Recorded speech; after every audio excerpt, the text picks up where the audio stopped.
Hello बच्चों, आज का ये वीडियो उन बच्चों के लिए बहुत ही इंपॉर्टेंट है जो 2026 में हाई स्कूल बोर्ड की एग्ज़ाम देने वाले हैं। बच्चों, ये पेपर का सेट है 822 PW जो 2025 में पूछा गया है। इस पेपर का सॉल्व यूट्यूब पे आपको कहीं नहीं मिलेगा, केवल BN मैट्रिक्स के ऑफिशियल चैनल पे ही मिलेगा। ओके बच्चों, इसलिए मेरे चैनल को सब्सक्राइब ज़रूर कर देना, जिससे मैं जब भी कोई पेपर सॉल्व करके डालूँ तो आपको नोटिफिकेशन मिल जाए। ओके बच्चों, चलिए हम लोग स्टार्ट करते हैं अभी। बच्चों, इस पेपर सेट का सेक्शन ए मैं ऑलरेडी सॉल्व करा चुका हूं, जो मेरे यूट्यूब चैनल पे पड़ा हुआ है। अभी हम सेक्शन बी को शुरू करेंगे। ओके, सेक्शन बी के फर्स्ट क्वेश्चन का क्या करें, सिद्ध कीजिए कि 6 - √2 एक अपरिमेय संख्या है। ओके, माना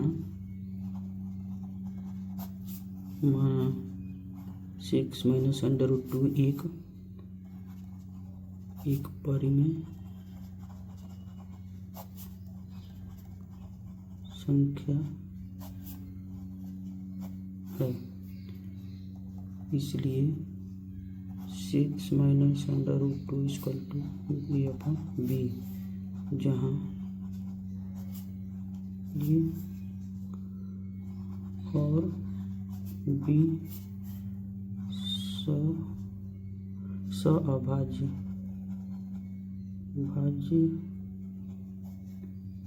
अभाज्य संख्याएं हैं।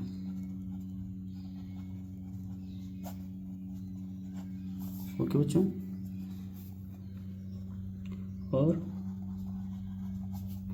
b ≠ 0, इसको हम क्या लिख सकते हैं, 6 - √2 a/b या 6 - a/b √2।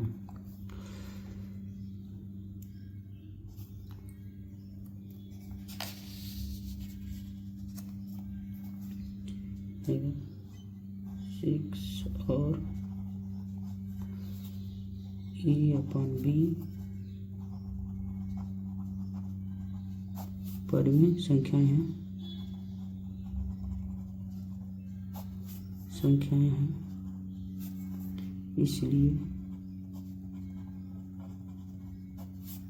इनका अंतर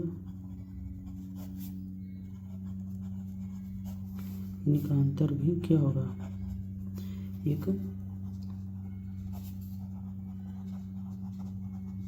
परिमेय संख्या होगी। ओके बच्चों, अर्थात 6 - √2 एक परिमेय संख्या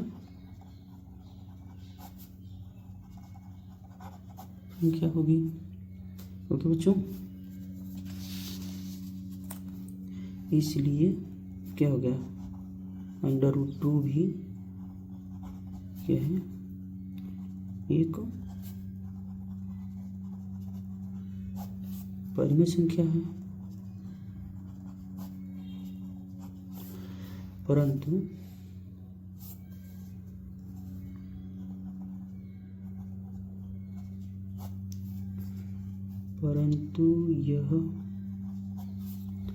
यह इस तथ्य का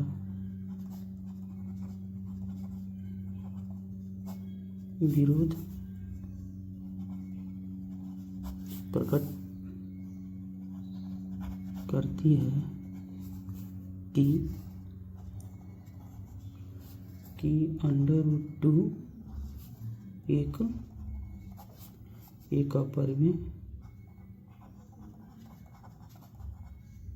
अपरिमेय संख्या है।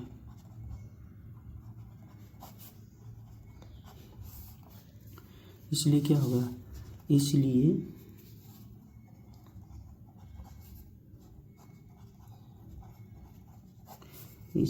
हमारी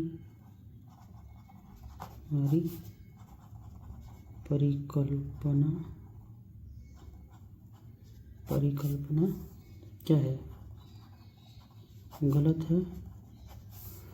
अतः अतः क्या आ गया 6 माइनस अंडर रूट 2 एक अपरिमेय संख्या है। ओके बच्चों, नेक्स्ट क्वेश्चन देखते हैं। फर्स्ट का ख कह रहा है एक्स एक्स पर उसी बिंदु के निर्देशांक ज्ञात कीजिए 2, -5 और -2 और 9 से समदूरस्थ है, समान दूरी पे है।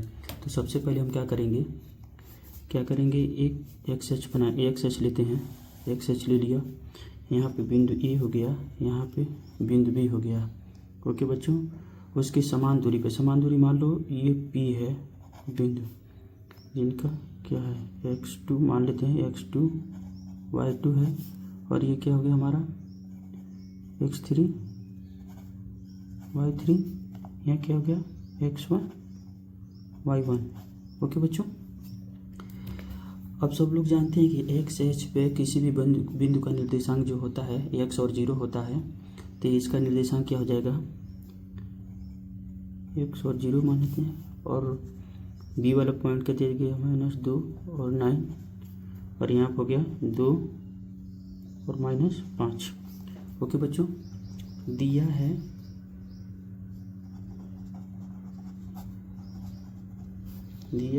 ये बराबर 2 -5 और बी बराबर कितना है -2 और 9। ओके बच्चों, तभी हम क्या माना बिंदु P एक्स एच पर स्थित है, क्या है स्थित है, इसलिए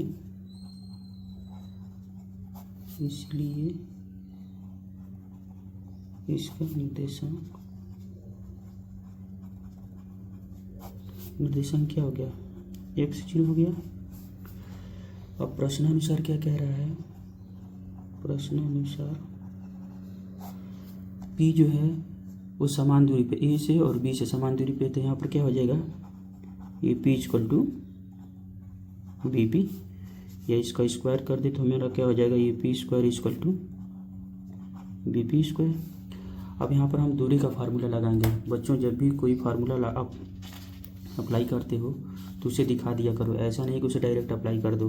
ओके, दूरी का फार्मूला यहाँ पे आएगा d² बराबर क्या होता है x2 - x1 का whole square plus y2 - y1 का होल स्क्वायर। ये फार्मूला हम अप्लाई कर रहे हैं। तो यहाँ क्या हो जाएगा AP के बराबर KP क्या हो जाएगा x2 - x1 square plus y2 - y1 का स्क्वायर x3 - x2 का whole square plus y3 - y2 का होल स्क्वायर। ओके बच्चों, अभी क्या करेंगे हम x2 का वैल्यू क्या दिया यहाँ पर x दिया है, x हो गया है, और x1 बराबर क्या है 2 है का होल स्क्वायर प्लस y2 क्या दिया है, y2 हमारा 0 दिया है, 0 -5। ओके, अब यहाँ का x3 बराबर क्या दिया है -2 दिया है, और तुम्हारा x2 बराबर क्या दिया हुआ है x दिया हुआ है, इसका होल स्क्वायर हो जाएगा प्लस y3 बराबर क्या दिया हुआ है 9 दिया है, और x2 बराबर क्या है 0 दिया है, इसका होल स्क्वायर हो गया। ओके बच्चों, ये a - b का फार्मूला लगाते हैं, a - b का होल स्क्वायर का फार्मूला लगाते हैं। अब क्या हो जाएगा x² + 4 - 4x प्लस ये क्या होगा 25 हो जाएगा। यहाँ पर आप क्या करो डायरेक्ट नहीं कर सकते, यहाँ पर -2 यहाँ प्लस और -x कर लें। यहाँ पर बहुत सारे बच्चे गलती कर देते हैं जिससे उनका आंसर नहीं आता है। ये हो गया, और ये क्या हो गया 81 हो गया। ओके बच्चों, एक स्टेप और बढ़ते हैं। यहाँ पे हो जाएगा x² + 4x - 4x + 25, ये क्या हो जाएगा ए प्लस बी का होल स्क्वायर ये भी हो जाएगा, तो ये क्या हो जाएगा 4 हो जाएगा, और यहाँ पर हो जाएगा प्लस एक्स स्क्वायर, और क्या हो जाएगा यहाँ पर प्लस 4x और 81। एक्स स्क्वायर से एक्स स्क्वायर कैंसिल, 4 से 4 कैंसिल कर दो। अब क्या करो, एक्स स्क्वायर के उधर ले जाओ और 81 की इधर लेके आओ, तो यहाँ पे क्या हो गया 25 माइनस 81, इधर क्या होगा 4x प्लस 4x, ये क्या हो गया 11 में से 5 गया 6, और यहाँ पर 7 7 में 56 माइनस 56, और यहाँ पर क्या होगा 8x। अब इसको हम इधर कर लें, 8x हो गया, यहाँ पर माइनस 56 हो गया, तो x बराबर क्या हो गया -7 हो जाएगा। ओके बच्चों, तो बिंदु का निर्देशांक क्या होगा, उस बिंदु का निर्देशांक, उस बिंदु का निर्देशांक पी है नो बिंदु, उसका निर्देशांक क्या हो जाएगा x, और 0 मान x अक्ष पे था, तो उस बिंदु का निर्देशांक क्या हो जाएगा, एक तुम्हारा -7 हो जाएगा और दूसरा क्या हो जाएगा 0 हो जाएगा। आंसर हो गया। ओके बच्चों, नेक्स्ट क्वेश्चन देखते हैं। ये कह रहा है बिंदुओं ए -2 और 2 है और बी 2 और 8 है जो जोड़ने वाली रेखाखंड ए बी को 4 बराबर भागों में विभाजित करने वाली बिंदु के निर्देशांक ज्ञात करिए। सबसे पहले हम क्या करेंगे, एक रेखा ए बी बनाएंगे,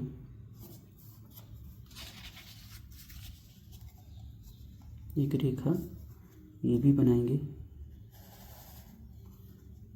ए हो गया और बी हो गया, इनको 4 बराबर भागों में बांटने वाली बिंदु का निर्देशांक ज्ञात करना है। फर्स्ट बिंदु ये हो गया, सेकेंड बिंदु हो गया, और ये थर्ड बिंदु हो गया। कितने खंड हो गए, 1 2 3 4 हो गए ना। यहाँ पे क्या हो गया, ये पी हो गया, ये हमारा क्यू हो गया, ये आर हो गया। ओके बच्चों, और यहाँ पे इसका निर्देशांक क्या दिया है, -2 और 2 है, और बी का क्या है 2 और 8 है। ओके, तो यहाँ क्या है दिया है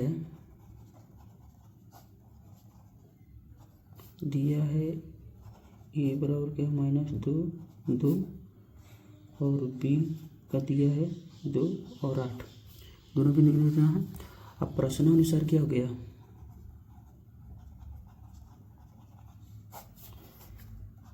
ए P equal to P Q equal to Q R equal to R B, क्योंकि सारी जो 4 बराबर भागों में बांटने कह रहा था, ये चारों भाग क्या है बराबर हैं। ओके, तो अब क्या हो जाएगा, ये जो क्यू होगा वो ए बी का मध्य बिंदु होगा, क्यू ए बी का मध्य बिंदु होगा, बिंदु है। कैसे, अगर ये मान लो अगर 4 सेंटीमीटर पे है, अगर ए बी की जो दूरी है 4 सेंटीमीटर है, तो ये आपका 2 और 2 होगा ना, तब 1 2 और 1 2, ये 2 पर होगा, तो इसका ये क्या हो गया मध्य बिंदु हो गया। तो मध्य बिंदु का निर्देशांक का फार्मूला क्या होता है,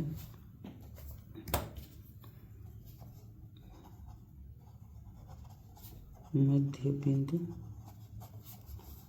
का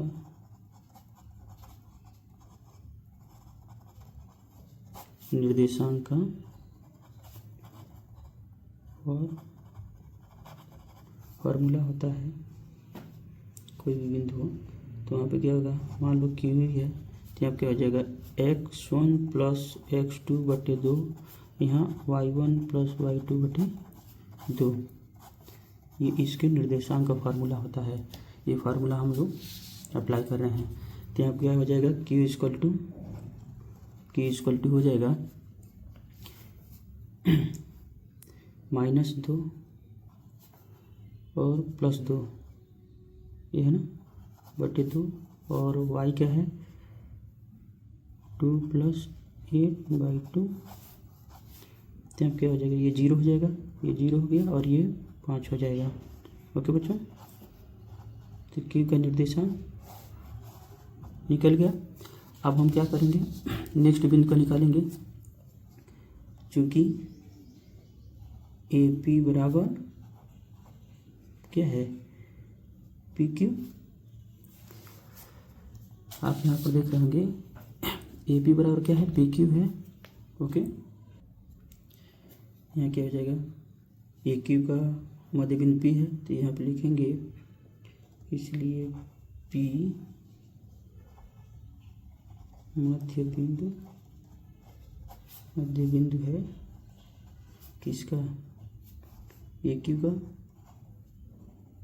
तो इसका फार्मूला क्या हो जाएगा, P का मध्य बिंदु का हमारा हो जाएगा निर्देशांक, Q का निकला ही है और उसका है ये, तो -2 + 0/2 और y के क्या हो गया तुम्हारा 2 + 5/2, तो ये हो जाएगा 0 नहीं, 0 नहीं होगा, यहाँ पर -1 होगा और ये 7/2 हो जाएगा। ओके, तो P बराबर क्या हो जाएगा -1 और 7/2, ये P का निर्देशांक हो गया। और R क्या है, QB का मध्य बिंदु है। ओके बच्चों, R मध्य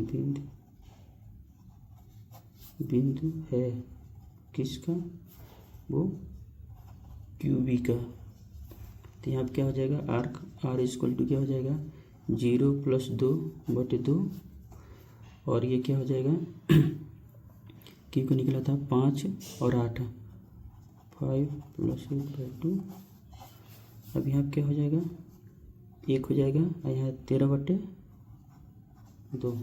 ये R का निर्देशांक हो जाएगा। ओके, तो क्या हम लिख सकते हैं, इसलिए AB को 4 बराबर भागों में विभाजित करने वाले बिंदुओं का निर्देशांक क्या होगा। Q का निकला था 0 और 5 हो गया, दूसरा हो गया -1 7/2 और 1 और 0/2 होगा, ठीक है ना बच्चों। नेक्स्ट क्वेश्चन क्या कर रहा है बच्चों, √1 + sin θ/1 - sin θ = sec θ + tan θ prove करना है। हम लेफ्ट हैंड साइड लेते हैं।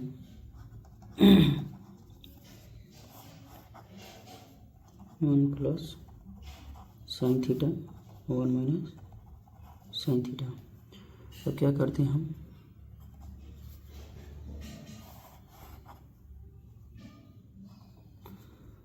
1 + sin θ से ऊपर नीचे मल्टीप्लाई कर देते हैं, 1 + sin θ, ये क्या होगा 1 - sin θ 1 + sin θ।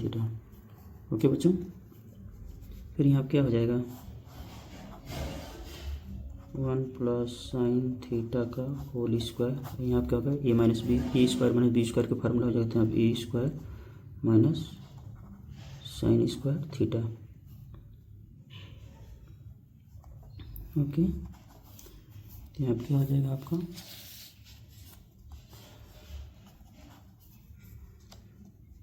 आप यहाँ पे लिखेंगे 1 + sin θ का होल स्क्वायर, ये 1 हो जाएगा और -sin² θ हो जाएगा, तो ये क्या हो जाएगा आपका cos² θ, तो यहाँ क्या हो जाएगा, ये बाहर आ जाएंगे तो यहाँ पर 1 + sin θ cos θ। अब ये क्या हो जाएगा, यहाँ पर हो जाएगा 1 cos θ प्लस sin θ cos θ, ये क्या हो जाएगा सेक हो जाएगा सेक θ प्लस ये tan θ, ये हमारा राइट हैंड साइड हो गया। ओके बच्चों, नेक्स्ट क्वेश्चन है, त्रिज्या 21 सेंटीमीटर वाली वृत्त की एक जीवा की केंद्र पर 60 अंश का कोण अंतरित करती है, तो संगत वृत्तखंड का क्षेत्रफल ज्ञात करिए। सबसे पहले हम क्या करेंगे बच्चों, एक वृत्त बनाएंगे,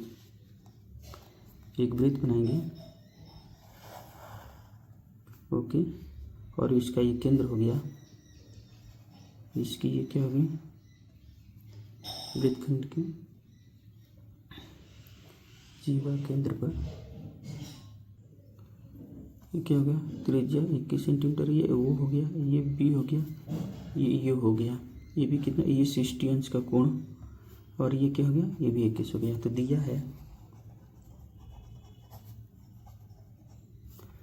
है थीटा इक्वल टू 60 डिग्री और त्रिज्या आर बराबर कितना दिया है 21 सेंटीमीटर।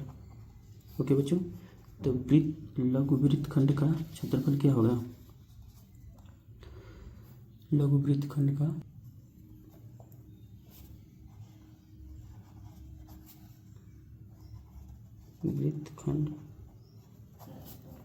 खंड का क्षेत्रफल क्या हो गया, त्रिज्य खंड का क्षेत्रफल, त्रिज्य खंड का क्षेत्रफल माइनस त्रिभुज का क्षेत्रफल, त्रिभुज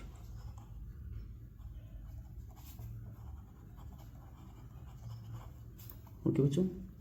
तो त्रिज्य खंड का क्षेत्रफल का फार्मूला क्या होता है, थीटा कोण 360 degree into pi R square minus त्रिभुज का क्या होता है 1/2 R square sine theta.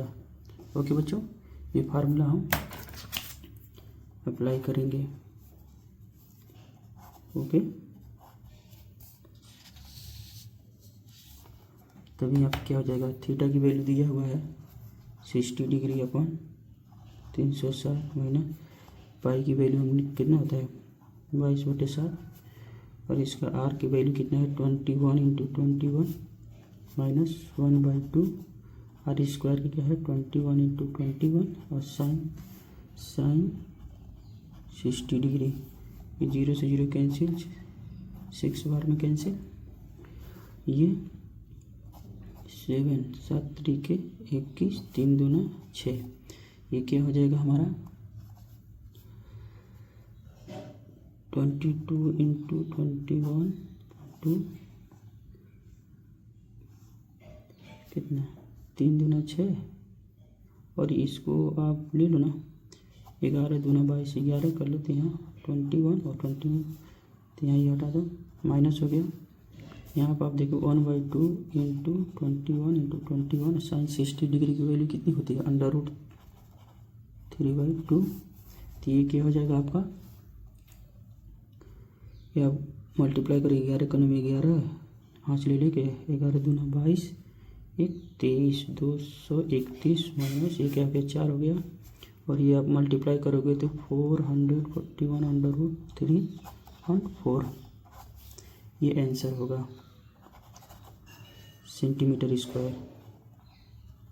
Okay बच्चों, इस नेक्स्ट क्वेश्चन में क्या कहता है, एक डिब्बे में 4 लाल कंचे 8 सफ़ेद कंचे और 5 हरे कंचे हैं, तो इस डिब्बे में से कंचा सदृश्य निकाला जाता है, तो इसकी प्रायिकता क्या होगी, निकाला गया कंचा का है, लाल है हरा नहीं है। तो दिया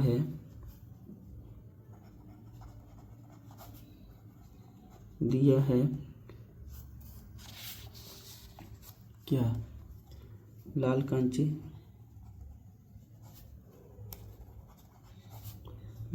बराबर कितना है 4, सफ़ेद कांचे कितने हैं 8, और हरे कांचे कितने हैं 5। टोटल कांचों की संख्या कितनी हो गई, 4 + 8 + 5 और कितना हो गया 17। ओके बच्चों, और प्रायिकता क्या होता है, प्रायिकता फार्मूला, प्रायिकता P = क्या होता है, अनुकूल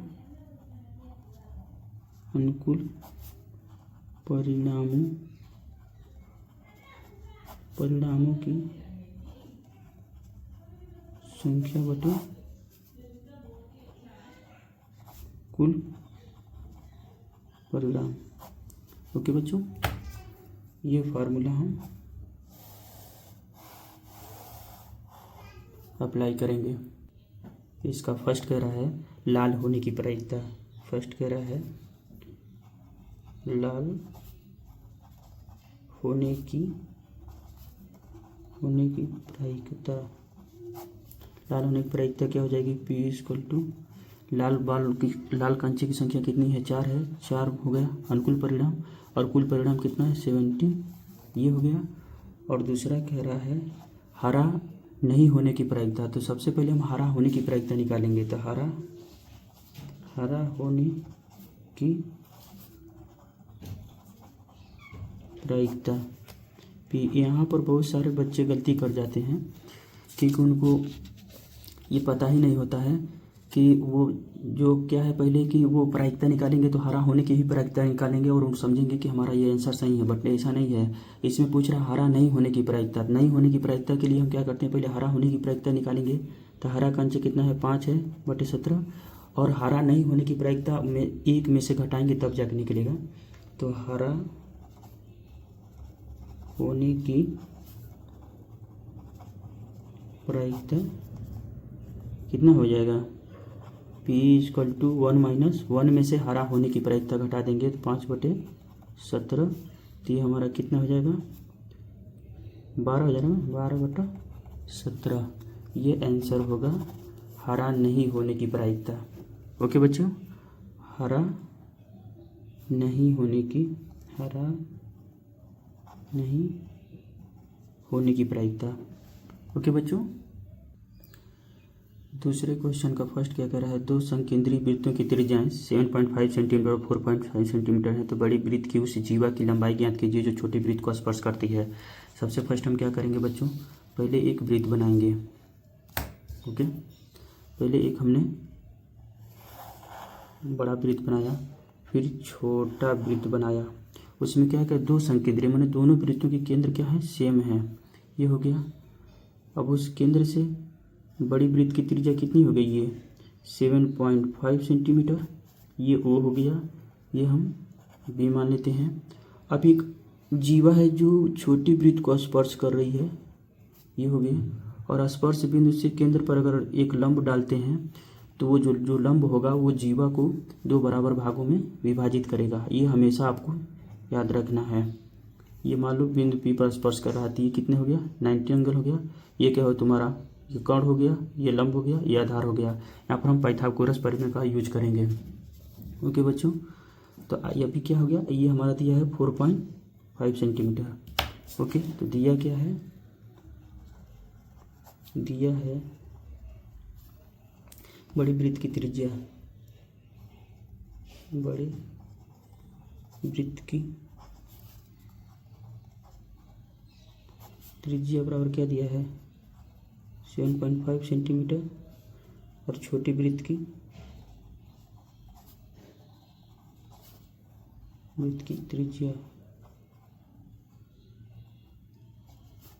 त्रिज्या दिया है 4.5 सेंटीमीटर। ओके बच्चों, माना जीवा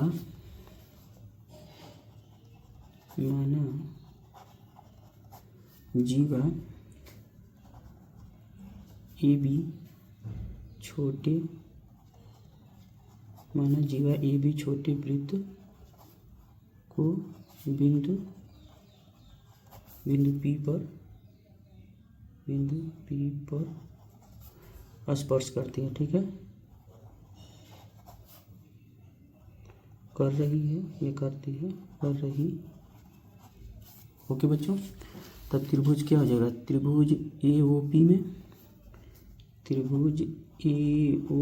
में क्या होगा? पाइथागोरस प्रमेय के अनुसार कर्ण का स्क्वायर बटे लंब का इक्वल टू लंब का स्क्वायर प्लस आधार का स्क्वायर। तो यहाँ क्या हो जाएगा? OA स्क्वायर बराबर क्या हो जाएगा? OP square plus PA square. Okay बच्चों, अब हमें क्या ज्ञात करना है? हमें PA ज्ञात करना है ना, क्योंकि हमें जीवा की लंबाई निकालनी है। तो हम पहले PA निकालेंगे। तो PA क्या हो जाएगा? यहाँ पर PA स्क्वायर बराबर हो जाएगा O A square minus O P square. O A क्या दिया है 7.5 माइनस और ओ पी बराबर क्या दिया 4.5 स्क्वायर। ओके बच्चों, हम इसको क्या कर सकते हैं 15 का आधा कर सकते हैं ना, 15/2 भी लिख सकते हैं स्क्वायर माइनस इसको क्या करते हैं 9/2 का स्क्वायर कर सकते हैं। तो यहाँ पे हो जाए 225 हो जाएगा ना, 225/4 माइनस 81/4। अभी हम इसको सॉल्व करेंगे तो हमारा कितना हो जाएगा 100 कितना होगा 144/4। यहाँ क्या हो जाएगा पी ए स्क्वायर और यहाँ पर क्या होगा पी ए बराबर क्या हो जाएगा अंडर, यहाँ पर हम जब वर्ग निकालेंगे तो यहाँ पर हो जाएगा 12/4 बराबर 2, यहाँ पर 2 होगा ना तो ये हो जाएगा 6। तो पी ए बराबर हो जाएगा 6 सेंटीमीटर। चूँकि बच्चों ये हमने आपको पहले ही बता दिया था कि ये जो लंब है जो जीवा पे जो बिंदु पी पर स्पर्श करिए वहाँ पे जो लंब डाला जा रहा है तो बराबर भागों में विभाजित कर देता है, अर्थात ए बी बराबर क्या हो जाएगा आपका हो जाएगा ए बी इक्वल टू क्या हो जाएगा P A plus P B. Okay, तो पी ए की वैल्यू क्या है ये दोनों सेम बराबर ही हैं, तो यहाँ पे क्या हो जाएगा 6 प्लस या नहीं ये क्या हो जाएगा 2 बराबर भाग विभाजित कर रहे हैं तो यहाँ पर क्या हो जाएगा 2 पी ए लिख सकते हैं जब 2 बराबर भागों में हैं, चूँकि P A equal to P B. Okay बच्चों, तो ये 2 पी ए हो गया। अब ए बी बराबर क्या हो जाएगा 2 P A, 2 into P A की वैल्यू कितनी है 6 आया तो कितना हो जाएगा 12 सेंटीमीटर। ये ए बी जीवा की लंबाई हो गई, जीवा की लंबाई। ओके बच्चों नेक्स्ट क्वेश्चन है आकृति में Q R upon Q S equal to Q to upon P R और कोण एक और कोण 2 बराबर हैं तो सिद्ध कीजिए त्रिभुज पी क्यू एस और क्या है त्रिभुज टी क्यू आर के समरूप है। ओके, तो दिया हुआ है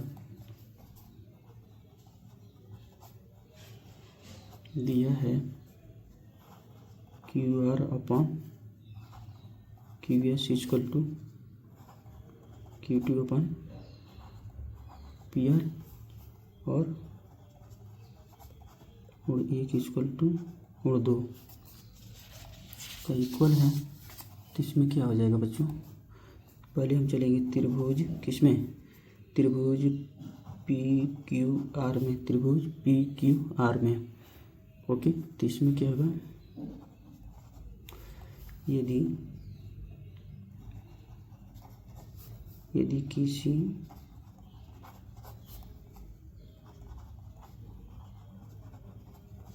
त्रिभुज की 2 कोण बराबर हो तो उनके सामने की भुजाएं क्या होगी बराबर होगी, सामने की भुजाएं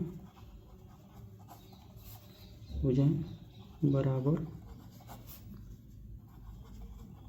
होती हैं। तो यहाँ क्या हो जाएगा पी क्यू, इसके सामने इस कोण के सामने जो पी क्यू है और इस कोण के सामने पी आर है, तो ये क्या हो गया P Q equal to P R. ये क्वेश्चन नंबर फर्स्ट हो गया। ये क्या है उनके सामने की भुजाएं बराबर होंगी। तो समीकरण 1 से पी आर का मान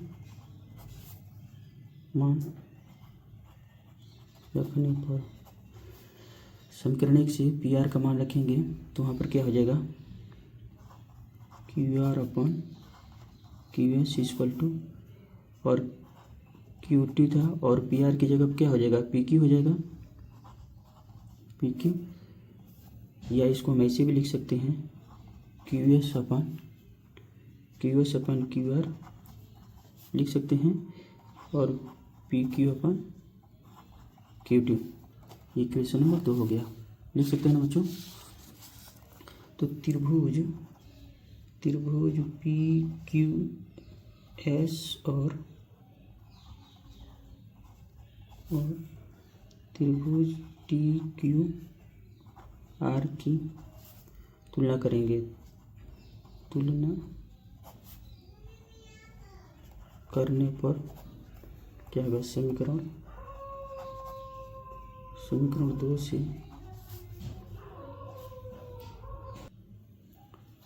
2 से Q S upon Q R equal to P Q upon Q to भुजाओं का अनुपात क्या है? बराबर है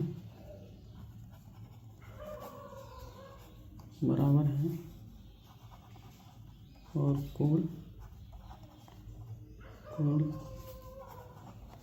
क्यू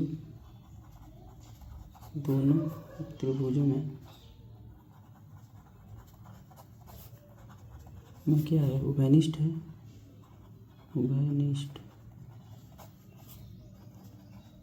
है।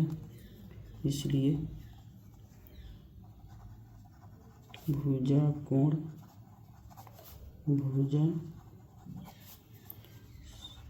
समरूपता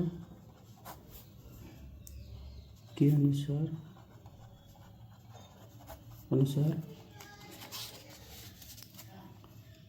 त्रिभुज पी क्यू एस समरूप है त्रिभुज टी क्यू आर के।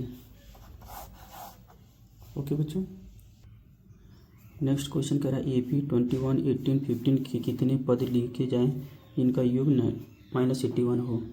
तो दिया है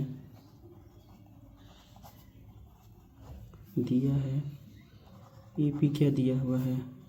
21, 18, 15 डैश डैश, ठीक है। और n पदों का योग कितना है? -81 है। ओके, सपोज माना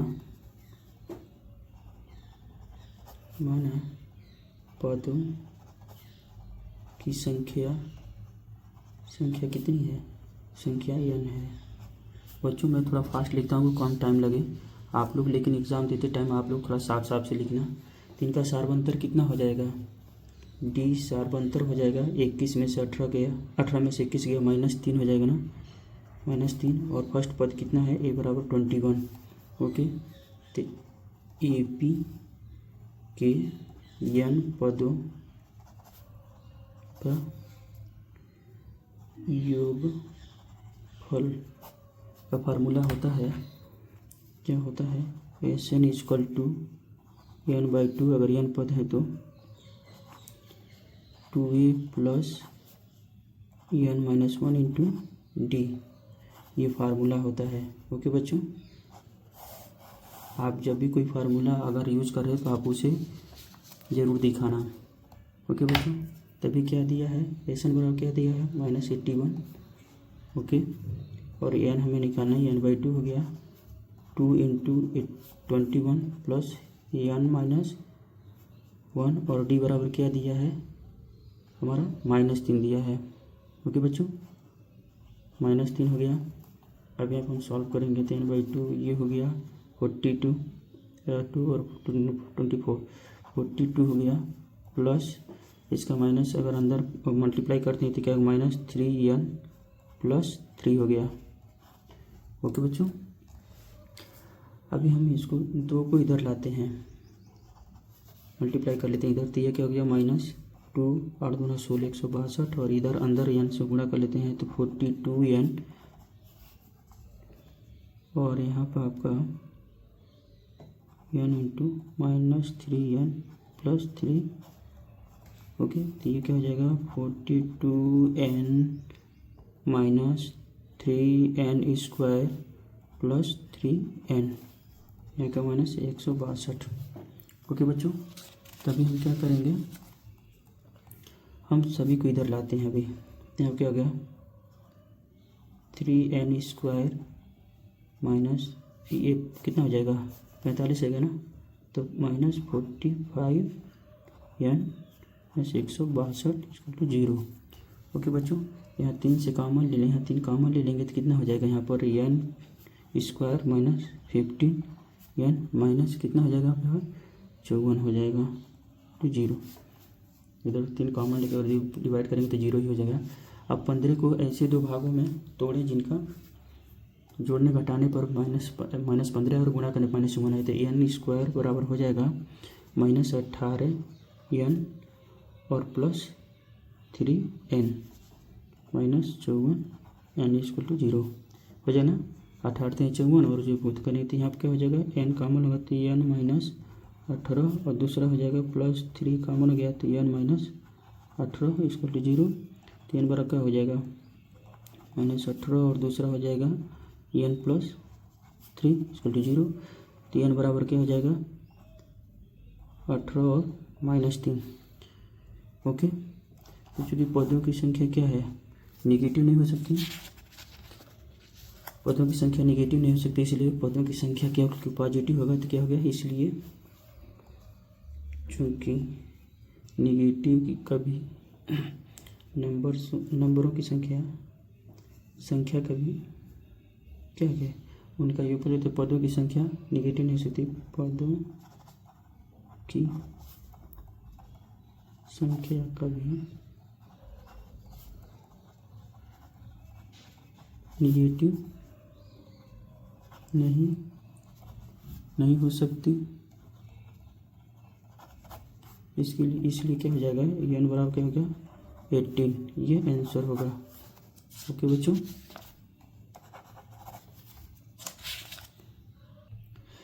नेक्स्ट क्वेश्चन का द्विघात बहुपदी x² + 10x + 21 के शून्य ज्ञात कीजिए तथा शून्यात्मक गुणांकों के बीच संबंध ज्ञात कीजिए। तो पहले शून्य निकालने के लिए हम क्या करेंगे, सबसे फर्स्ट हम इक्वेशन लिख लेते हैं x² + 10x + 21 = 0। ठीक है, इनके 2 भागों में तोड़ते हैं, इसको निकालते हैं तो क्या हो जाएगा यहाँ पे x² + 7x + 3x + 21 = 0 हो जाएगा ना। 7 तरीके के 7 3 10।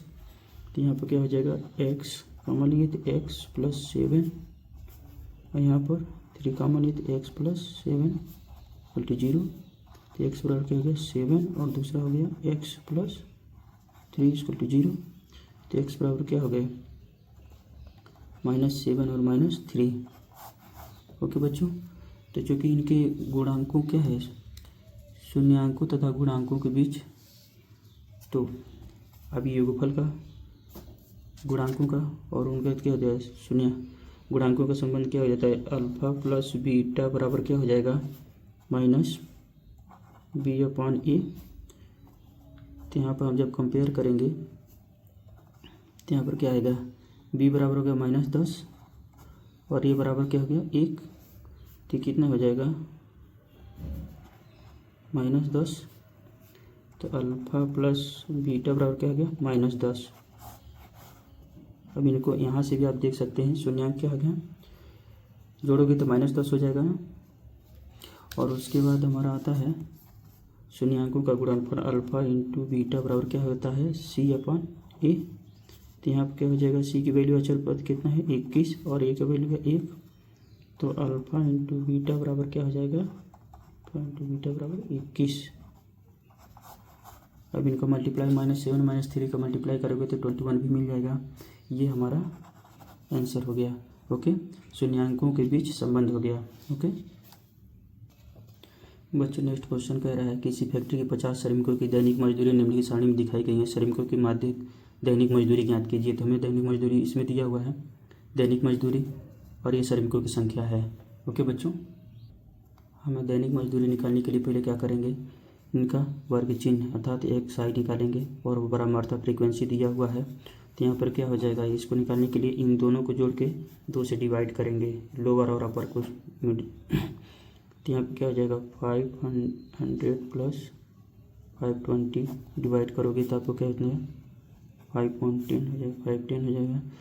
यहाँ पे अगर 520 + 540/2 बराबर कितना हो जाएगा 530 ओके। यहाँ पर आप जोड़ोगे 540 + 560/2 करोगे कितना आ जाएगा आपका 550 आ जाएगा क्या, 550, ठीक है, 1100 का ना। और यहाँ पे देखोगे 560 प्लस 580 को जोड़ के 2 से डिवाइड करोगे तो कितना हो जाएगा, 570।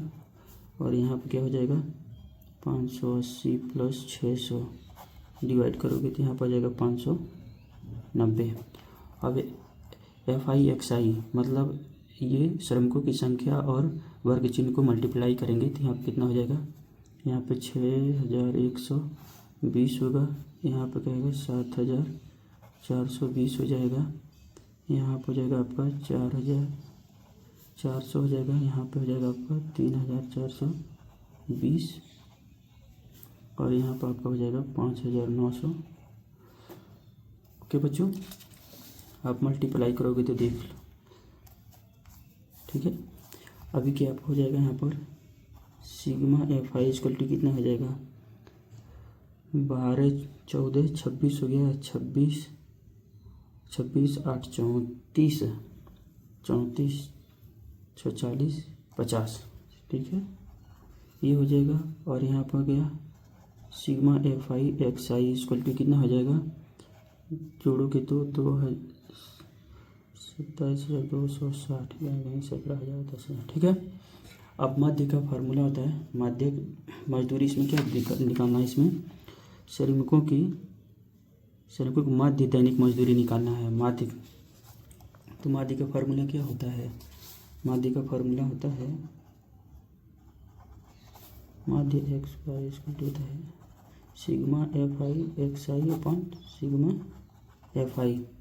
ओके बच्चों, तो यहाँ क्या हो गया, 50 0 से 0 कैंसिल हो गया। अब यहाँ पर भाग दोगे तो अब क्या हो जाएगा, 545/2, ये आंसर हो जाएगा।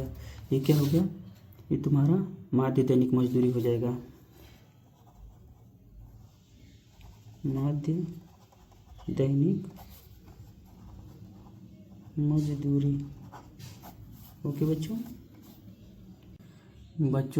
नेक्स्ट क्वेश्चन क्या कह रहा है, निम्नलिखित बारंबारता की सारणी का बहुलक तथा मध्यक ज्ञात कीजिए। वर्ग अंतराल इसका दिया हुआ है और बारंबारता दिया हुआ है। ओके बच्चों, ये केवल BN मैथ ट्रिक्स पे ही आपको ऑफिशियल चैनल पे पेपर सॉल्व मिलेगा। ओके बच्चों, इसलिए मेरे चैनल को जरूर सब्सक्राइब आप लोग कर दो।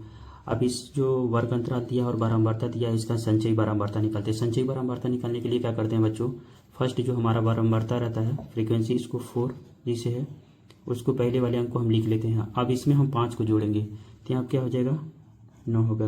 9 में 13 को जोड़ेंगे 22 हो गया। 22 में 20 जोड़ेंगे 42 हो गया।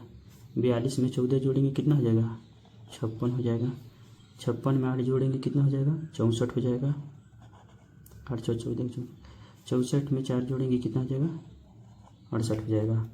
ओके बच्चों, यहाँ पर एन इक्वल टू का सिग्मा FI इक्वल टू क्या हो जाएगा, ये आप जोड़ेंगे 5 4 9 9 13 22 22 और 20 22 20 42 42 और तुम्हारा ये 52 4 56 56 56 8 64 8 68, ये हो जाएगा तुम्हारा 68। ओके बच्चों, क्योंकि बहुलक वर्ग का फार्मूला जो होता है, बहुलक का फार्मूला होता है, बहुलक ये होता है L plus F1 minus F0 upon 2F1 minus F0 minus F2 bracket में इंटू H। ओके, ये फार्मूला होता है, ये फार्मूला आपको हमेशा याद रखना होगा एग्ज़ाम के टाइम में। ओके बच्चों, अब यहाँ पर आप लोग देख रहे होंगे यल क्या होगा, बहुलक क्या होता है, जिसकी बारंबारता सबसे ज़्यादा होती है वो बहुलक वर्ग कहलाता है। बहुलक वर्ग में सबसे ज़्यादा बारंबारता किसकी है, 20 है। बहुलक वर्ग क्या हो जाएगा, 125 और 145। तो बहुलक वर्ग का लोअर लिमिट यल बराबर क्या हो जाएगा, 125। ओके, और इसका जो एफ जो होगा, जो एफ हमारा होगा वो फ्रीक्वेंसी का हो जाएगा F1। बहुलक वर्ग की बारंबारता जिसकी ज़्यादा होती है वो, तो ये एफ बराबर क्या हो जाएगा, 20 हो जाएगा। ओके बच्चों, और जो जिस वर्ग अंतराल की जिसकी बारंबारता, जिस बहुलक वर्ग की बारंबारता सबसे ज़्यादा होती है वो F1 हो गया। अब इससे नीचे, और F0 क्या हो गया, इससे नीचे वाले वर्ग की बारंबारता, F0 क्या हो जाएगा, F0 हो जाएगा इस बारंबारता के ठीक पहले आने वाली वर्ग की बारंबारता कितनी हो जाएगी, F0 13 हो जाएगी। और F2 क्या होता है, इसके ठीक इस बारंबारता के जो वर्ग अंतराल है उसकी बारंबारता के ठीक बाद आने वाली वर्ग की बारंबारता, F2 इक्वल टू क्या हो जाएगा, 14। ओके बच्चों, F0 हो गया, F2 हो गया और F1 हो गया। ओके, अब हमें क्या चाहिए, H चाहिए। जो वर्ग अंतराल दिया है उनकी वर्ग माप जो होता है H बराबर, इनके बीच का डिफरेंस कितना हो जाएगा, इसके बीच के हमारा भी डिफरेंस हो जाएगा 20 का हो जाएगा। अब हम इनको अब रखते हैं, हमें क्या मिल गया, F1 मिल गया, F0 मिल गया और F2 मिल गया। तो हम अब फार्मूला अप्लाई करते हैं यहाँ पे, बहुलक बराबर क्या हो जाएगा, L बराबर क्या आ गया, 125 प्लस ब्रैकेट में F1 क्या हो गया, 20 माइनस F0 कितना हो गया, 13/2 इंटू F1 कितना है 20 माइनस F0 कितना है 13 माइनस F2 कितना है 14। ओके बच्चों, कोई कंफ्यूजन नहीं होना चाहिए। और H बराबर क्या है 20। ओके, स्टेप बाय स्टेप हम लोग सॉल्व करते चलेंगे।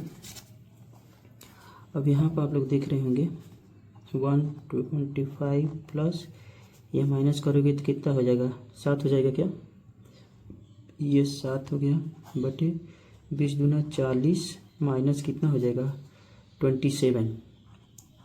ओके, और यहाँ पर कितना हो गया 20 हो गया।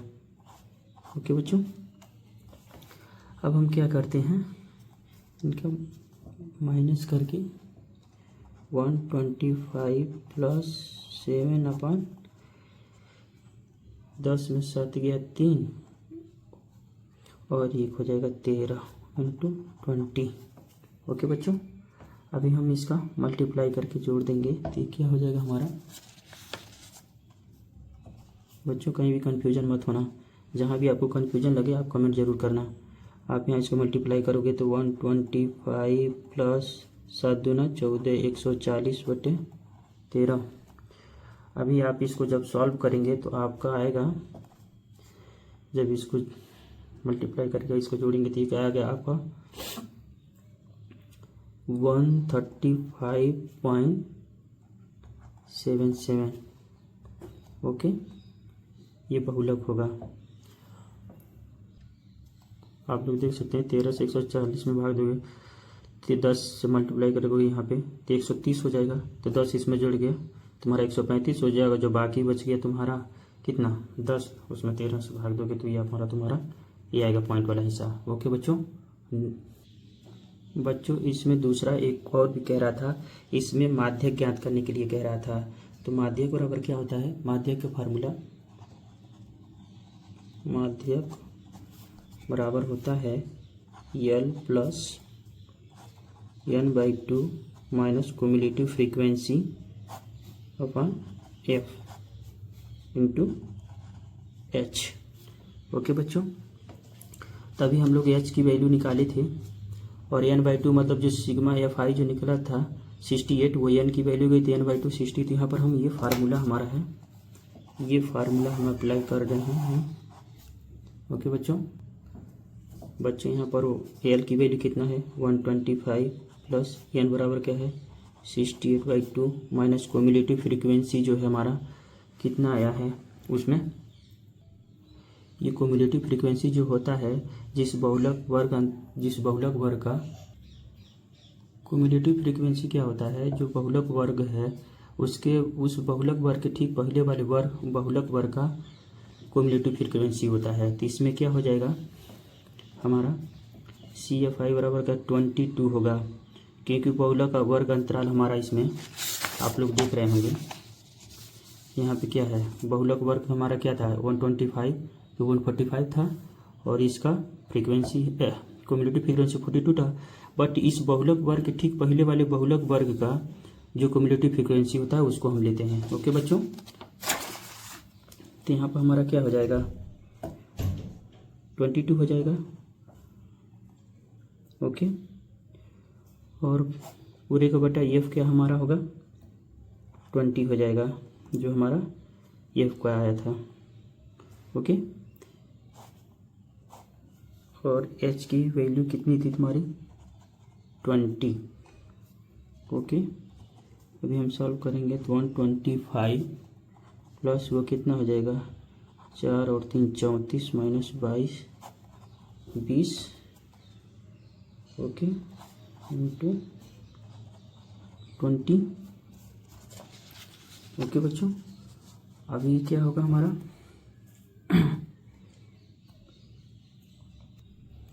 यहाँ क्या 20 से 20 कैंसिल हो जाएगा, तो यहाँ क्या होगा 125 प्लस 34 में से 12 गया, यहाँ पे हो गया 2 और 12 ही होगा ना, 12 हो गया। तो अब हम जोड़ेंगे तो यहाँ पे क्या हो जाएगा 7 और 3 137।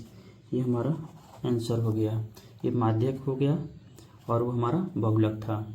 ओके बच्चों, नेक्स्ट क्वेश्चन देखते हैं।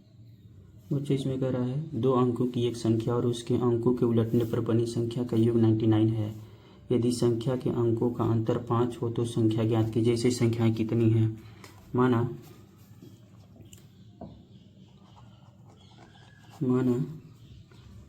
इकाई का अंक क्या है, हम मान लेते हैं इकाई का अंक इक्वल टू y और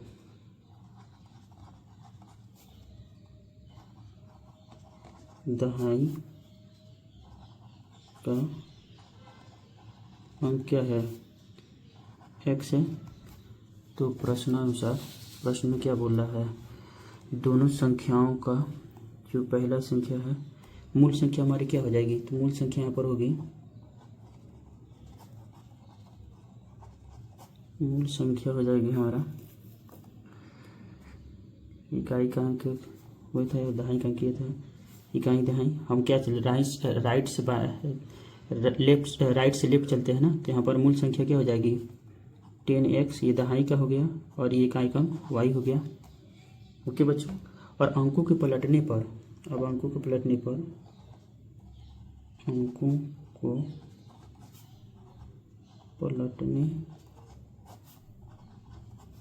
पर क्या हो जाएगा 10y प्लस x। ठीक है ना, पलटने पर कौन सी संख्या हो जाएगी 10y प्लस x हो जाएगी। अब दोनों अंकों को जोड़ने पर जो योगफल दे रहा है इसका, दोनों संख्याओं को जो जोड़ने पे अब क्या है 10x plus y plus 10y plus x equal to कितना 99 दे रहा है। दोनों संख्याओं को दोनों पे क्या है प्रश्नानुसार। ओके बच्चों, अभी क्या करेंगे हम, यहाँ क्या हो जाएगा 11x plus 11y equal to 99। अब 11 कॉमन ले लें या 11 से दोनों साइड में भाग देने पर क्या हो जाएगा, दोनों तरफ 11 से भाग देने पर ये क्या हो जाएगा x plus Y equal to 9 हो जाएगा। ये इक्वेशन नंबर फर्स्ट हो गया। ओके, और क्या कह रहा है, यदि संख्या के अंकों का अंतर कितना है, मान लो x माइनस वाई बराबर क्या है 5 ही, क्वेश्चन नंबर 2 है, अंकों का अंतर 5 है। ओके, अब समीकरण 1 और समीकरण 2 को जोड़ने पे क्या करते हैं, समीकरण 1 प्लस 1 वह समीकरण 2 को जोड़ने पर। ओके बच्चों, तो ये क्या हो जाएगा, x प्लस वाई बराबर 9 और x माइनस वाई बराबर 5। इसको जब जोड़ेंगे तो यहाँ से ये कैंसिल हो जाएगा, ये 2x हो जाएगा, ये क्या हो जाएगा 14 हो जाएगा। तो x बराबर क्या हो जाएगा 7। ओके बच्चों, ये 7 हो गया। अब क्या करते हैं, अब x बराबर 7 समीकरण 1 पे रखने पे x इक्वल टू 7 समीकरण 1 में रखने पर ये कितना हो जाएगा तुम्हारा x, ठीक है, समीकरण में x प्लस 9 है तो यहाँ पर क्या हो गया 7 प्लस वाई बराबर 9, या y बराबर क्या हो जाएगा 9 माइनस 7 बराबर y बराबर क्या हो जाएगा 2 हो जाएगा। ओके बच्चों, अब मूल संख्या क्या हो जाएगा हमारा, अब यहाँ हो जाएगा मूल संख्या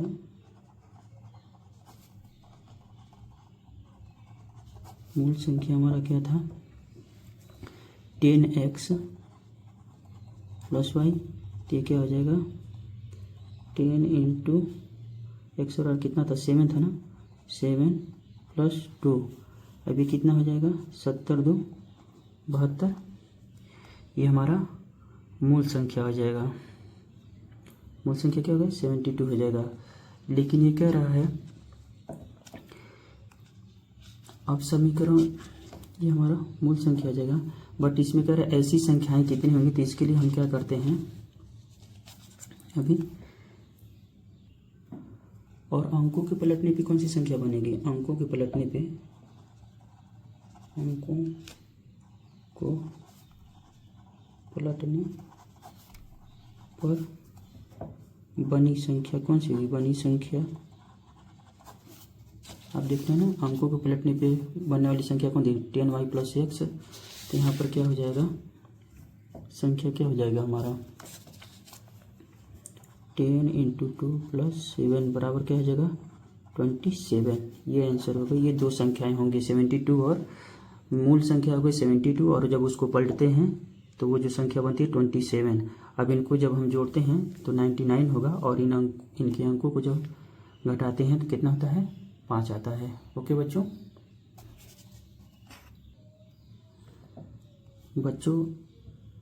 क्वेश्चन नंबर 3, क्वेश्चन नंबर 4 और क्वेश्चन नंबर 5 जो होते हैं इसमें दो क्वेश्चन दिए रहते हैं, बट उनमें एक ही क्वेश्चन ही करना रहता है, बट हम सॉल्व करा रहे हैं आप लोगों को, इसलिए मैं सभी क्वेश्चन को करते हुए चल रहा हूँ। आप लोग जब भी एग्ज़ाम देते हैं तो आप साफ साफ अक्षरों में लिखा करें जो भी चीज़ें हैं, राइटिंग भी मायने रखता है, और फार्मूले भी दिखाया करें जिससे आप लोग को अच्छे मार्क्स मिल सकें। क्योंकि मैं तो आप लोगों को जल्दी जल्दी से सॉल्व कराता हूँ, तो इसलिए मैं जल्दी जल्दी लिखता हूँ कि कम टाइम में आप लोगों को पेपर सॉल्व करा दूँ, जिससे आप लोगों की टाइम बचत हो। ओके बच्चों, चलिए नेक्स्ट क्वेश्चन कर रहा है, एक कुटीर उद्योग एक दिन में कुछ बर्तनों का निर्माण करता है। एक विशेष दिन यह देखा गया कि प्रत्येक नग की निर्माण लागत रुपए में उस दिन के निर्माण के किए गए बर्तनों की संख्या के 2 गुने से 15 अधिक थी। यदि उस दिन की कुल निर्माण लागत 2250 थी तो निर्मित बर्तनों की संख्या में प्रत्येक नग की लागत ज्ञात कीजिए। ओके बच्चों, चलिए हम सॉल्व करते हैं। अभी हम लोग मान लेते हैं, माना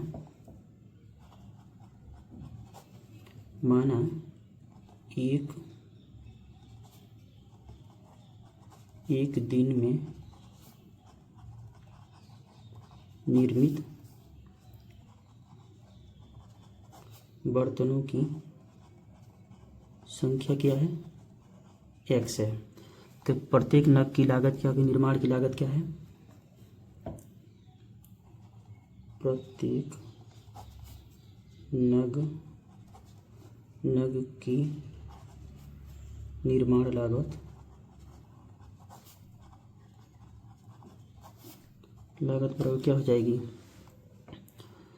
एक दिन के कुटीर उद्योग एक दिन में कुल बर्तनों की संख्या का निर्माण करता है। तो विशेष दिन यह देखा गया कि प्रत्येक नग के निर्माण की लागत रुपए में उस दिन के निर्माण के किए गए बर्तनों की संख्या के 2 गुने से 15 अधिक है, अर्थात 2x प्लस 15, 2 गुने से 15 अधिक है उस निर्माण लागत हो रही है, उस प्रत्येक नग की निर्माण लागत हो रही है। तो कुल निर्माण लागत कितना हो जाएगा हमारा, कुल कुल निर्माण लागत बराबर हो जाएगा बर्तनों की संख्या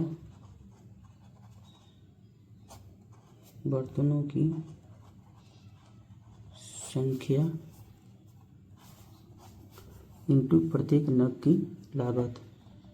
क्या हो जाएगा? इंटू प्रत्येक नग की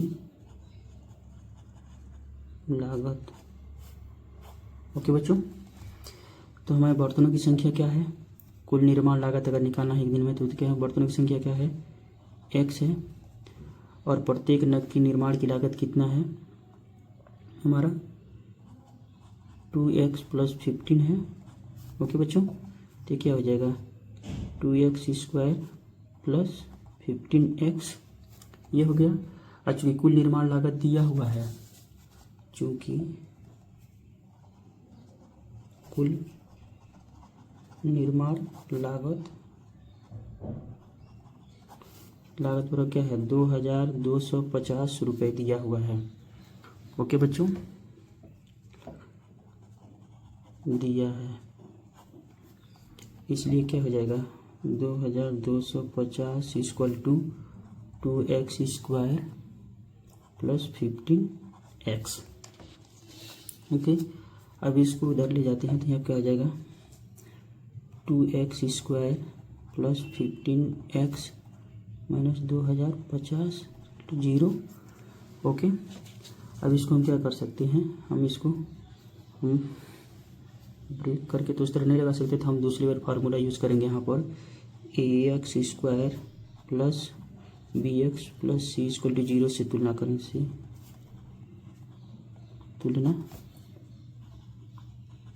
करने पर ये क्या हो जाएगा? a बराबर क्या हो जाएगा? 2 हो गया। b बराबर क्या हो जाएगा? 15 हो गया।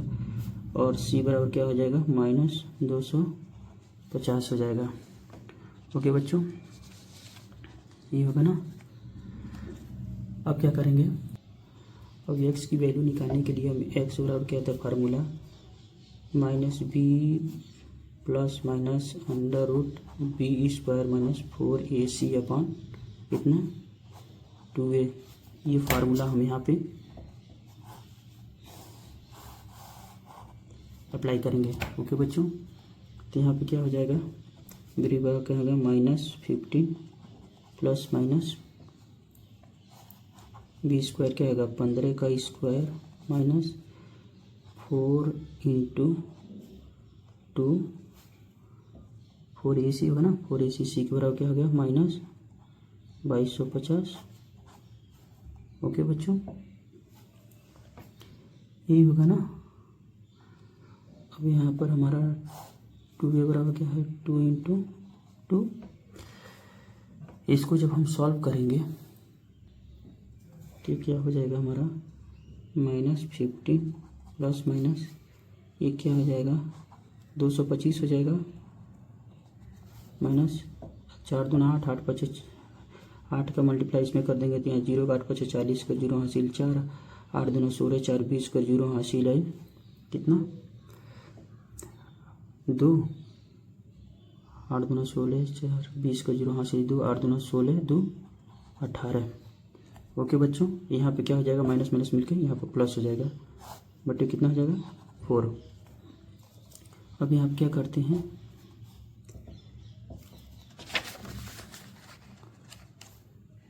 यहाँ पे हो जाएगा आपका -15 ± यहाँ पर जब हम जोड़ेंगे तो ये हो जाएगा 18,225। ओके बच्चों, और ये 4 हो जाएगा। ओके, जब इसका स्क्वायर रूट निकालेंगे तो ये हो जाएगा -15 ± 135 का आएगा। ओके बच्चों, 135/4। अब यहाँ पे क्या है? x के 2 मान हो सकते हैं। x के 2 मान हो सकती है। फर्स्ट क्या होगा? एक्स बराबर -15 प्लस 135/4। यहाँ पे आ गया माइनस, अगर घटा देते हो तो यहाँ पे 120 हो जाएगा। 120/4 बराबर 4 × 12 बराबर 30 बराबर क्या हो जाएगा 30 हो जाएगा। 30 एक्स बराबर, और दूसरा क्या होगा एक्स बराबर क्या होगा -15 -135/4। ये हो जाएगा 5 × 10 के 0 हासिल ले ले 4 × 5 150/4 माइनस में। अब इसको जब हम डिवाइड करेंगे तो यह आ जाएगा -37.5 एक्स बराबर। ओके, क्योंकि बर्तनों की संख्या निगेटिव नहीं हो सकती, ये तो सबको पता है। मूलधन कभी निगेटिव नहीं हो सकता, तो इसमें क्या कर सकते हैं, क्योंकि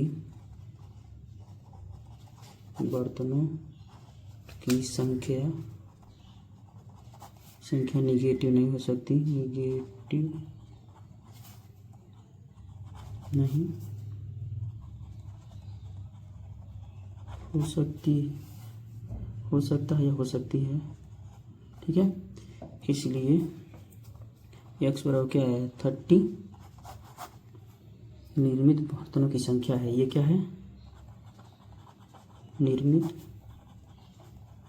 बर्तनों की संख्या, और प्रत्येक, और यहाँ क्या हो जाएगा, और प्रत्येक नग की लागत, प्रत्येक नग की लागत क्या हो जाएगी, जब प्रत्येक वहाँ पे प्रत्येक नग की निर्माण लागत हमने निकाला था तो क्या था 2x था ना, 2x + 15, तो ये क्या हो जाएगा 2 × 30 + 15, 60 × 75 75। ये हमारा आंसर हो गया। ओके बच्चों, 4 नंबर क्वेश्चन कर रहा है, एक नदी के पुल के एक बिंदु से नदी के सम्मुख किनारों का अनुमान कोण क्रमशः 30 डिग्री और 45 डिग्री। यदि पुल के किनारों से 5 मीटर की ऊंचाई पर हो, यदि पुल की किनारों से 5 मीटर की ऊंचाई पर हो तो नदी की चौड़ाई ज्ञात कीजिए। ओके बच्चों, सबसे पहले इसमें हम फिगर बनाएंगे। ओके बच्चों, आप जब भी इस तरह का क्वेश्चन आए तो आपको फिगर बना के ही सॉल्व करना है, जिससे आपको सारे नंबर मिलेंगे, एक भी नंबर नहीं कटेगा। इसलिए सबसे पहले आप फिगर बनाने की कोशिश करें। ओके,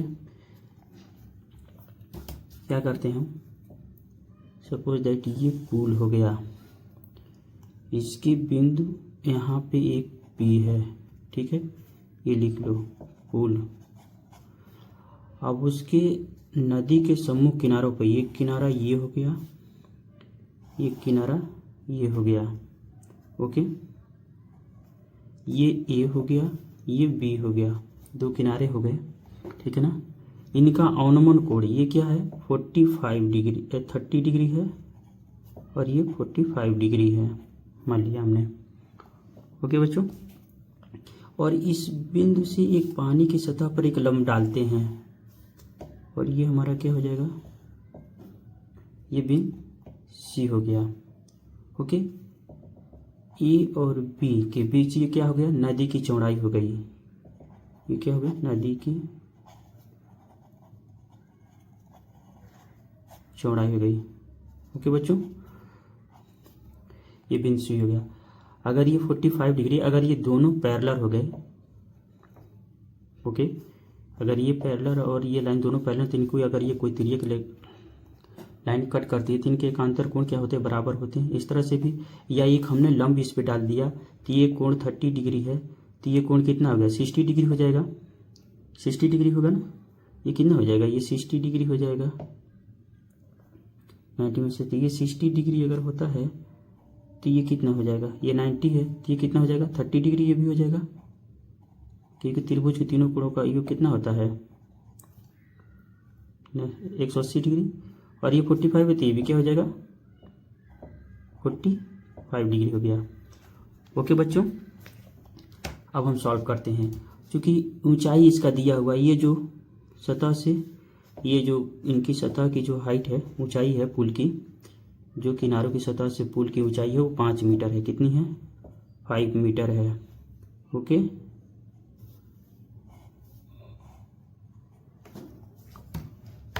अब हम सॉल्व करते हैं।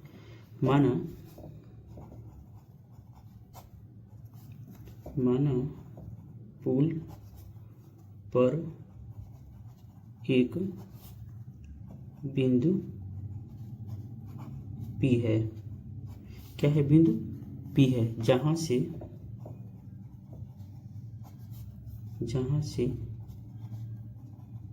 नदी के सम्मुख